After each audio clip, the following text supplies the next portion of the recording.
Recording studio Delhi.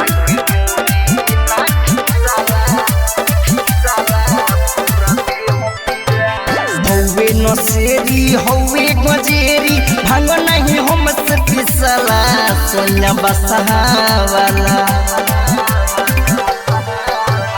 हौवे नसेरी हौवे गजेरी भांग नहीं हमसे पिसला सोनिया बसहावाला। सोनिया बसहावाला बसहा के डोरी ना खिंचला पूरा देह पीड़ाला। बसहा के डोरी ना खिंचला पूरा देह पीड़ाला।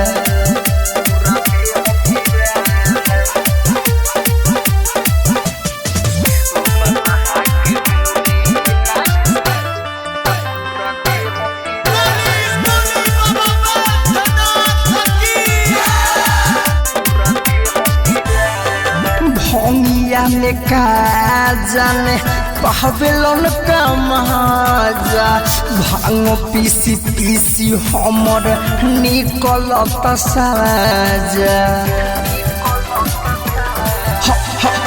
भंगिया में का जाने पहबेलन का महाजा भांग पीसी पीसी हमर निकलत साजा। कहले खोआ मेवा खाए मना मलाई भांग के बिना अब जियल ना जाई। भांग के बिना अब जियल ना जाई। दहिया में पेन्हेले मिर्गा के छाला गोल्डन में सपले पटाला सोनिया बसहावाला। सोनिया बसहावाला बसहा के डोरी ना खिंचला पूरा देह पीड़ाला।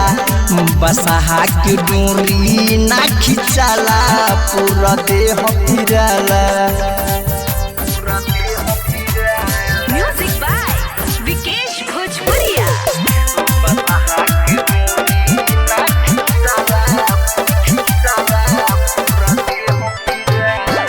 रही तोर जयलाल कहे हौवे ओ घटदानी रिकी कृष्ण भरल गंगा जी के पानी। रही तोर जयलाल कहे हौवे ओ घटदानी राजेश्वर रोशन भरल गंगा जी के पानी। भांगे धतूरे के ऊ कोहरे नासा उनके चक्कर में हमर बिगड़त दासा। उनके चक्कर में हमर बिगड़त दासा। फैशन सरोज भरी के जलावा बम बम बोलत जाला सोनिया बसहावाला। सोनिया बसहावाला बसहा के डोरी ना खिंचला पूरा देह पीड़ाला। बसहा के डोरी ना खिंचला पूरा देह पीड़ाला। Recording studio